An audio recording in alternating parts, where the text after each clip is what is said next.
Nneka Ogwumike and Breanna Stewart were once celebrated as player-first leaders, but now their dual roles at the bargaining table and at the helm of Unrivaled are raising red flags. As the WNBPA holds firm on unprecedented demands, including full free agency and massive salary hikes, critics are questioning whether these leaders are negotiating in good faith or positioning their own league for a takeover if the WNBA collapses. Meanwhile, declining ratings and manufactured drama at Unrivaled paint a worrying picture of what a post-WNBA landscape might actually look like. Unlike typical labor disputes, this one is entangled in conflicts of interest that risk permanently damaging fan trust. The league's proposal to buy back a 16% equity stake sold to investors shows how serious the WNBA is about regaining control. If you're here for the real story and not the filtered version, subscribe. And if you're sticking around for the next meltdown, you better definitely subscribe. But the price tag may be too steep to execute in time. Each passing week not only threatens the 2025 season, but chips away at the cultural ground gained during the 2024 boom. Public patience is waning, and unless both sides recalibrate, the most successful year in league history could be remembered only as a missed opportunity. Aliyah Boston quit Unrivaled, and not with a quiet, behind-the-scenes exit.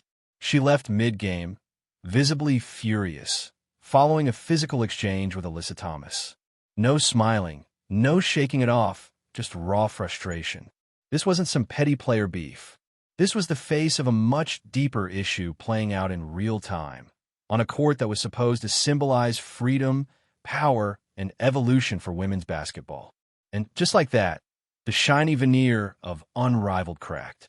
Here you had Boston, Naismith Player of the Year, SEC Player of the Year, Defensive Player of the Year, WNBA Rookie of the Year, storming off from a startup league co-created by two of the biggest names in the sport. If someone like her is walking away, what does that say about what's happening behind the scenes? It says the tension isn't just bubbling, it's overflowing. This isn't just about a hard foul or some sideline words. It's about elite athletes feeling like even after proving themselves at every level, they're still stuck in systems that don't match their value. Boston isn't playing just for highlights and applause. She's playing for a future where talent like hers gets more than applause and exposure.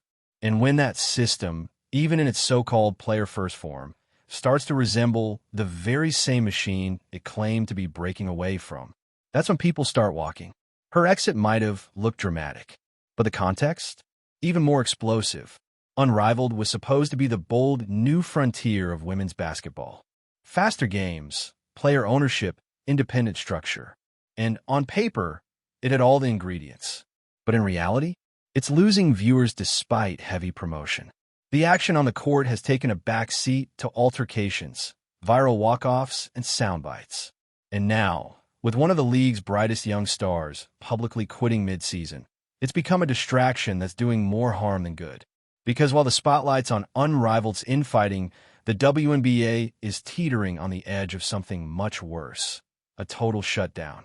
The collective bargaining agreement negotiations between the league and its Players Association are deadlocked. And this isn't just another round of tough talks. If a deal doesn't come through soon, there won't be a 2025 season. That's not speculation. That's the reality. The WNBA offered its players the biggest deal in league history, up to $1 million a year, plus revenue sharing. But the union rejected it outright. Not only that, they called it a slap in the face. That phrase hit harder than anything that happened between Boston and Thomas on the court. Because to most people watching from the outside, $1 million salary in the WNBA isn't just progress. It's unprecedented. So when fans, especially new ones brought in during the 2024 boom, see players dismissing it, it sends a very specific message. It tells them the players aren't satisfied, even when the league breaks new ground. And it creates a PR nightmare. Even Rebecca Lobo weighed in. She's not just a Hall of Famer. She's one of the most respected voices in women's basketball. And she warned that the union's messaging could turn away the very fans the league worked so hard to attract. Especially after a season like 2024, where rookies like Caitlin Clark and Angel Reese completely changed the game. That season was historic. It broke records. It crashed apps. It brought people into the conversation who'd never watched a WNBA game before. And now, that momentum is at risk of vanishing. Because momentum doesn't wait. It doesn't pause for labor disputes. And fans who just started paying attention aren't going to stick around for the fine print of revenue splits and union power struggles. They'll just tune out. And let's not pretend there's no conflict of interest making this worse. The players' union is being led by Nneka Ogwumike and Breanna Stewart, two current players, two legends, and, yes, the founders of Unrivaled. So now, the women leading the charge against the WNBA's offer are also the women who stand to benefit most if that league pauses or collapses. That's not just awkward.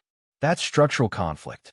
If the WNBA season is canceled, Unrivaled becomes the main stage by default. It gains players, media, money, and attention.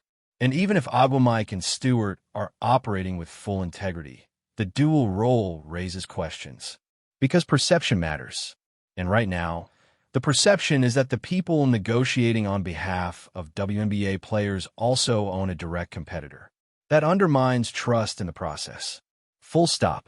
Meanwhile, the WNBA has its own mess to deal with. Back in 2022, the league sold a 16% equity stake to outside investors to raise capital. That move helped the league stay afloat, but now it's possibly part of what's holding back higher salaries.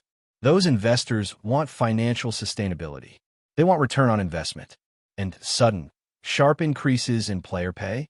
That's risky in their eyes. So now the league is reportedly exploring how to buy that stake back. But that means finding hundreds of millions of dollars. And spoiler, they probably don't have it. Unless the NBA steps in with another round of subsidies, or unless the W wants to take on serious debt. It's almost impossible. But without regaining control of those shares, the league may not be able to move forward with the kind of deal players are demanding. And the clock is ticking. Right now, we're less than 4 months away from the scheduled tip-off. That's barely enough time to finalize a CBA, schedule games, sell tickets, organize training camps, and lock down broadcast contracts. Every week without resolution makes a May season less realistic. And that's a logistical nightmare the league can't afford. Because when a season gets canceled, the ripple effect is massive. Sponsors pull out. TV deals collapse. Team operations shut down. And worst of all, the fan base breaks. Casual viewers forget. Diehards lose hope. The energy from 2024 evaporates. And the damage won't just be financial. It'll be reputational. Because now, instead of being the league that finally made it, the WNBA risks becoming the league that couldn't hold itself together when it finally had a breakthrough. Meanwhile, the players' grievances aren't invalid. Not even close. Caitlin Clark earning $76,000 while bringing in hundreds of millions in economic impact is outrageous. It's not fair. The players do deserve better pay. They do deserve better treatment. But calling a 7-figure offer insulting makes it sound like nothing is ever enough. And that turns allies into skeptics. Because most fans don't see revenue projections. They see the headlines. They hear slap in the face, and they tune out. Sympathy turns to side-eye. And public support, the most powerful weapon players have, starts to slip away. This isn't just about salaries. It's about strategy, optics, the future. And if the players in the league don't find a way to meet in the middle, if they don't get back to the core mission of growing the game, then all the progress made in 2024 could vanish. Aliyah Boston didn't just storm off the court. She held up a mirror to everything going wrong right now.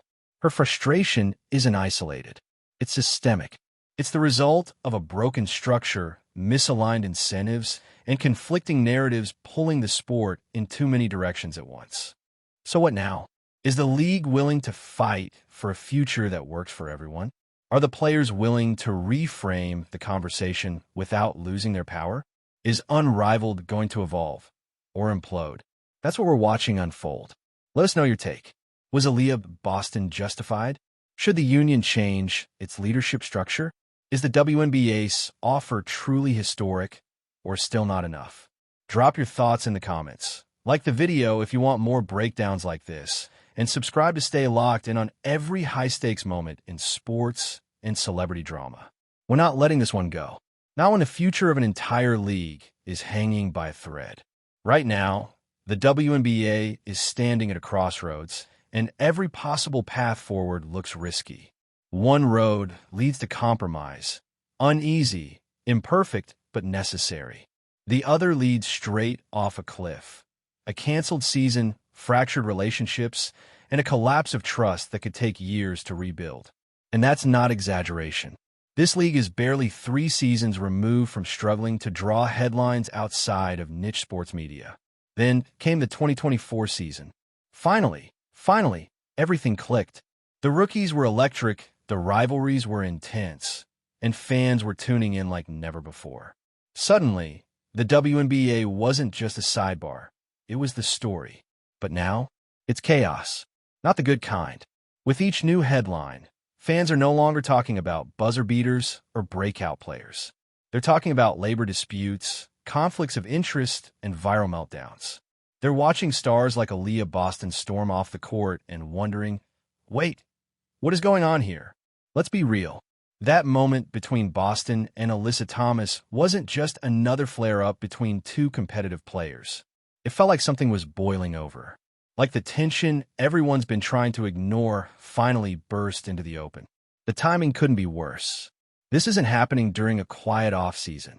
It's unfolding during Unrivaled, a league that was supposed to symbolize player control and the next chapter in the sport. Instead, it's becoming a cautionary tale in real time. And now the headlines are turning. Drama, toxic, disrespect. The same old labels women's sports have fought so hard to shake off are flooding right back in. Because when the story becomes less about the game and more about who shoved who quit, who's feuding, the respect starts to erode. Fast, Unrivaled was supposed to be about excellence. It was supposed to showcase these athletes as more than just names on a roster, owners, creators, leaders. But now it's giving tabloid energy, and the audience is noticing.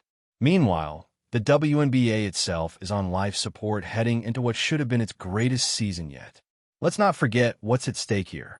The 2024 season wasn't just good, it was game-changing. Caitlin Clark alone brought millions of new eyes to the league. Angel Reese didn't just show up, she became a movement. People who'd never watched women's basketball were suddenly buying jerseys, debating rankings, and crashing streams just to see the action live. So where's that energy now? Stalled, hijacked by CBA standoffs, union missteps, and an unfortunate, but very real, conflict of interest that's now unavoidable. You can't have the co-founders of Unrivaled, a direct competitor to the WNBA, leading the players' union and expect fans not to ask questions. Even if everything is above board, and let's be generous and assume it is, the optics are brutal. Nneka Ogwumike and Breanna Stewart are legends. No one's debating that. But when your business interests benefit from the failure of the very league you're negotiating with, that's a problem. And fans, analysts, and even sponsors are starting to pick up on it. There's no version of this where Unrivaled thrives without the WNBA holding strong. At least, there shouldn't be. But right now, that's exactly what seems to be unfolding. And the damage is piling up. Let's talk about the fans for a second. The new ones. The ones who just got hooked in 2024 and are still learning the players' names. You think they're sticking around for this? For walkouts, cold shoulders, and a potentially canceled season? No, they're moving on. And that's the real cost. The WNBA doesn't just need to survive the standoff. It needs to keep the momentum. Because this league isn't like the NBA. It doesn't have billions in reserves or decades of uninterrupted growth to cushion a lost season. It's building from the ground up, and 2024 was the breakthrough. The league can't afford to lose a single fan right now. Not one. But with every day that passes without a deal, that's exactly what's happening. Casual fans are checking out. Sponsors are pausing. Media outlets are shifting focus. The story is slipping away and taking the future with it. Even the biggest offer in WNBA history, $1 million plus in salaries and revenue sharing, couldn't stop the bleeding. And again, let's be fair, the players have a case. When you look at the numbers, the growth, the cultural impact. It's wild that someone like Caitlin Clark is making $76,000 while generating hundreds of millions in attention, media rights, and merchandise. That's real. That's frustrating. And it needs to change. But when the response to a historic deal is to call it a slap in the face, that's where the strategy falters. Not because the players are wrong to push for more, but because the public response matters. Optics matter, especially when your league is still earning trust from fans and sponsors, especially when you just got people to start watching. This is the moment to build public support, not burn it. That's the irony here. The WNBA and its players want the same thing: a stronger, more profitable, more respected league. But the way it's playing out right now, it feels like a power struggle more than a partnership, and the fallout could hurt both sides. Then there's the investor issue. That 16% equity stake sold back in 2022? It might be the quiet villain in all of this. On the surface, it was a lifeline, money to grow the league. But now those outside investors are reportedly pushing for conservative spending, holding back the league's ability to boost salaries and meet player demands. So now there's talk of buying them out, taking back control, but doing that would cost hundreds of millions of dollars. And the WNBA doesn't have that kind of cash sitting around, not without racking up debt or leaning even harder on the NBA support. It's a high-risk move, and no matter what path the league chooses, the clock is ticking. Because at this point, even if a deal does get done, there's a chance it'll be too late to save the full 2025 season. Broadcast deals, arena bookings, travel, training camps, none of that happens overnight. And every week that passes without a resolution makes it harder to pull off a May start. Aliyah Boston walking away from Unrivaled was more than just a meltdown. It was a signpost, a moment that encapsulated everything unraveling at once: player frustration, league instability, and the growing gap between the sport's potential and its reality. No one wants to say it out loud, but here it is. The WNBA might be heading into its most successful offseason and still lose the year. That's the danger of all this. You can have star power, audience growth, and media attention, but without unity, without strategy, without focus, it all fades. Right now, everyone involved has a choice to make. Do they double down on their positions and risk the collapse of the momentum they worked so hard to create? Or do they compromise, not because it's ideal, but because it's necessary? Because let's be clear, there is no perfect deal coming. There's no scenario where everyone wins exactly what they want. But there is a window, small, shrinking by the day, to salvage this, to get the players back on the court, to keep fans invested, to hold on to the culture shift that 2024 delivered. That window won't stay open much longer. And if it closes, the league may never get another one like it. This whole thing feels like a slow-motion implosion. You're watching it happen, you see the warning signs, and somehow, no one's pulling the brakes. Aliyah Boston's exit from Unrivaled was dramatic, yes. But more importantly, it was revealing. The message was clear: even top-tier players are done pretending everything's fine. If the product was solid, if the environment was healthy, if the system actually worked for the athletes, she wouldn't have left like that. She wouldn't have walked off, cameras rolling, while the basketball world watched in stunned silence. And let's not downplay who she is. Boston isn't some bench player making noise for relevance. She's a rookie of the year, a defensive powerhouse, one of the faces of the league's future. If she's tapping out, that should terrify everyone involved. Now zoom out. Look at what's happening across the entire WNBA landscape. The clock is ticking down to a season that may not even happen. The CBA negotiations are stuck in quicksand. The players want more, and rightfully so. Their value has skyrocketed. The world finally sees it. But the deal on the table, historic by WNBA standards, has been publicly dragged and dismissed. And instead of leveraging momentum, the league is losing control of the story. You can't grow a brand while feeding a narrative of dysfunction. And you definitely can't hold on to new fans by putting them through off-court drama before they've even had time to build loyalty. These aren't decades-long NBA fans who'll stick around no matter what. These are new eyes. They're still deciding if women's basketball is worth their attention. And what are they seeing? Viral walkouts, contract disputes, suspended seasons hanging in the balance. That's not growth. That's a crisis. Let's talk numbers again because they matter. The offer from the WNBA, over $1 million in max salary, plus revenue sharing, is the most aggressive deal the league has ever proposed. That's not performative. That's not symbolic. That's money. That's leverage. That's proof the league wants to evolve. So why does it feel like the players' union is dismissing it out of hand? Because perception-wise, calling it a slap in the face lands wrong.